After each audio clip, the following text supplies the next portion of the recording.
பொங்கல்னாலே புது Dress புது release. நீங்க என்ன பண்ணுவீங்க? What we'll do is traditional wear, வேஷ்டி எல்லாம் கட்டுவோம், லேடிஸ் sarees எல்லாம் கட்டுவோம். So டீம்ல வந்து will take photographs and team dinner அன்னைக்கு இருக்கும். And if in case leave விட்டாங்கன்னா மிஸ்டர் வெட்டிலி நீங்க என்ன பண்ணுவீங்க? நான் வந்து வீட்டுல வந்து பொங்கலுக்கு சயம் உந்த பொங்கல் அப்புறம் கழும்பு இது எல்லாம் இருக்கும். அது எல்லாத்தையும் சாப்பிட்டு இந்த அதிதி ஆச்சரிட்டு போதும் சிறப்பு நிகழ்ச்சி நடிகை அவங்க பேச்சு எல்லாம் போடுவாங்க. எல்லாத்தையும் பார்த்தனாலே எனக்கு பொங்கல் போயிடும் சார். ஆனா சொல்லலாம் நீ என்ன பண்ண பொங்கல் அன்னைக்கு? நம்ம சொந்தக்கார பையன் ஒருத்தம் மதுரையில இருக்கிறான். ஒரு 2 வருஷத்துக்கு முன்னாடி அப்படிதான் போன பொங்கலுக்கு. ஐயோ அஸ்திட்டான்டா. உங்க வீட்டு கொண்டாட்டம் எங்க வீட்டு கொண்டாட்டம் இல்ல, திருவிழா. 3 நாள் திருவிழா. பாட்டி வாசல்ல போய் நிக்கிறோம். ஜல்லிக்கட்டு கால சும்மா சிங்கம் மாதிரி வருது. நம்ம பிள்ளைங்க சும்மா காலையா சொல்றானுங்க. அதெல்லாம் பாக்கிறதுக்கு 1000 கண்ணு ஓணும் தெரியுமா? சம்மகத்துலனா jallikattu is only for stupid peoples. சவுன் பபுள் கம் தின்னு சாயங்காலத்துல சமோசா சாப்பிட்டு கேண்டி கிரஸ் வெள்ளாடுறது பேரு வீரம் இல்ல. அத பத்தி பேசுறதுக்கு உனக்கு ஒன்னும் தகுதி கிடையாது. ஆமா, ஒரு மாடு ஓட விட்டு அதை பிடிக்கிறதா இவங்களோட வீரமா? இந்த வீரம் தமிழன் அடையாளம் அப்படின்னு சொல்லி இன்னும் எத்தனை நாளைக்கு தான் ஓட்டிட்டு இருப்பீங்க? ஸ்டூபிட் மாதிரி பேசாத. இஸ் டெல்லிங் வீரம். Okay, so let me do one thing. So காலைக்கு பதில் நான் சிங்கத்தை விட்டா அவர் சிங்கத்தை அடக்குவாரா? இது நாங்க நியாயம் மிஸ்டர் டேஷ். கோழிக்கு கல் போடுறதுக்கு பதில் மிளகாத்தூள் போட்டா விளையாடுங்க. How is it possible? ஐயோ பச்சவர நான் தெரிஞ்சுக்கலான்றதுக்கோசரம் கேக்குறேன். இன்னைக்கு 4 மாட்டை வளர்க்குற நம்ம ஆளுங்க நாளைக்கு 4 சிங்கத்தை வளர்க்கணும்னு சட்டம் போடுவீங்களா? பதில் சொல்லுங்க. This is practically impossible. Enough man, enough. ஜல்லிக்கட்டுனால எனக்கு என்ன லாபம்? இப்போ உன்ன மாரி என்னங்களா லாபம்னு ஊர்ல இருக்கிற எல்லா விவசாயியும் நினைச்சிட்டானா அப்போ உங்க எதையே நினைச்சு பாரு. சாப்பாட்டுக்கு சிங்கி தான் அடிக்க முடியும். இந்த சிங்கி எப்படி அடிக்கிறதே எனக்கு தெரியாதே.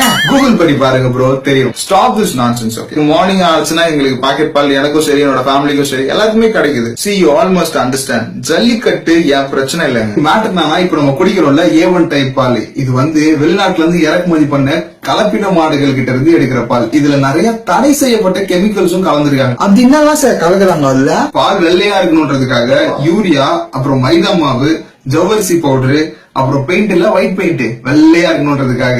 சோ நம்மளோட பால் நாட்டு மாடு கிட்ட இருந்து கிடைக்கிற பால் எப்படின்னா வெளிர் மஞ்சள் நிறத்துல இருக்கும். அதாவது லைட்டா எல்லோயிஷா இருக்கும். நீங்க கிராமத்துல போய் பால் கறக்கும்போது பக்கத்துல இருந்து பாத்தீங்கன்னா அந்த பாலோட நிறம் என்னன்றது உங்களுக்கு தெரிஞ்சிடும். அதுதான் சுத்தமான நல்ல பால். அப்படியா சார்? அப்புறம் சுத்தமான பால்லாம் குழப்பம்னு இருக்கணும்ன்ற காரணத்தினால சோப்பு கரைசல், காஸ்டிக் சோடா, அப்புறம் நொர பொங்கி வரணும்ல, அதனால நம்ம துணி துவைக்கிறதுக்கு யூஸ் பண்ணுவோம் தெரியுமா, டிடர்ஜென்ட் பவுடர். இதையும் சேர்த்துதான் இந்த பால்ல கலக்குறாங்க. ஒரு நாளைக்கு நான் 4 டீ குடிக்கிறேன். என் வீட்டுல பால் பாக்கெட் பெரிய பால் பாக்கெட் தான் வாங்கி வந்து குடிக்கிறேன் நானு. அப்புறம் இந்த பால் ரொம்ப நாள் கெடாம இருக்கணுன்றதுக்காக மார்ச்ல பணம் கெடாம இருக்கிறதுக்கு ஒரு கெமிக்கல் யூஸ் பண்ணாங்கல்ல, அதுவும் கலக்குறாங்க. அது பேர் தான் என்னன்னு தெரியல. ஒரே நிமிஷம் கொடுங்க, கூகுள் பண்ணி பாத்துட்டு. அது பேரு ஃபார்முலின். ஆமாண்டா முட்டாளே, அந்த கருமத்தையும் தான் அதுல கலக்குறாங்க. இதான் நீங்க டெய்லி குடிச்சினும் உங்க பிள்ளைங்களுக்கும் எல்லாருக்கும் குத்துனுக்கிறீங்க. ஐயோ டெய்லி இந்த பாக்கெட் பால் எடுக்கிறதுனாலதான் நமக்கு டயபிட்டிஸ், அதாங்க சக்கரை நோய், ஹார்மோனல் இம்பேலன்ஸ், அது இல்லாம பாலின சமநிலை மாற்றம், இந்த மாதிரி பல பிரச்சனைகள் சைடு எஃபெக்ட்ஸா நமக்கு வருது. இந்த ஜல்லிக்கட்டுக்கும் இந்த பாலுக்கும் என்ன சார் சம்பந்தம்? ஒரு பசுவை வளர்க்கறதுக்கான செலவை விட ஒரு காளையை வளர்க்கறதுக்கான செலவு அதிகம். நம்ம ஆளுங்க நம்ம பிள்ளையோட பாசமா ஒரு காளையை வளர்க்குறாங்கன்னா அதுக்கு ஒரு பெரிய ரீசன் என்னன்னா ஏறு தழுவுதல் சொல்லப்படுற பாரம்பரியமா வர்ற நம்ம ஜல்லிக்கட்டு. நம்ம நாட்டு மாடுகிட்ட இருந்து எடுக்கிற பால் எல்லாம் A2 டைப் பால்னு சொல்லுவாங்க. இந்த பால்ல தான் கால்சியம், புரோட்டீன், ஃபேட் இருக்கிற எல்லா சத்தும் இருக்குது.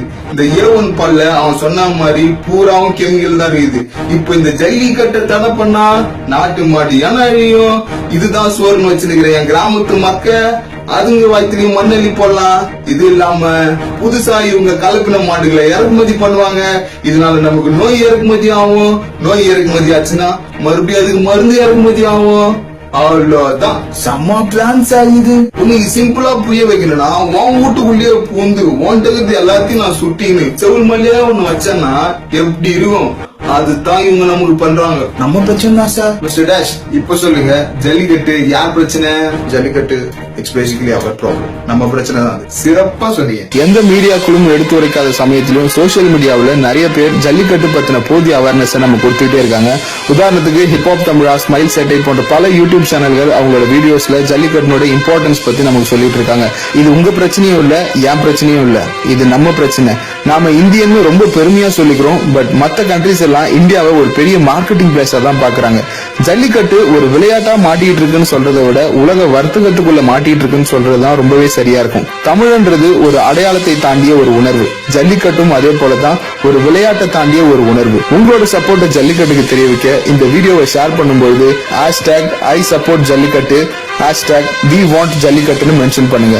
அச்சமில்லை அச்சமில்லை அச்சம் என்பதில்லையே, உச்சி மீது வானிடிந்து வீழுகின்ற போதிலும் அச்சமில்லை அச்சமில்லை அச்சம் என்பதில்லையே. தமிழா தமிழா நாளை நம் நாளே.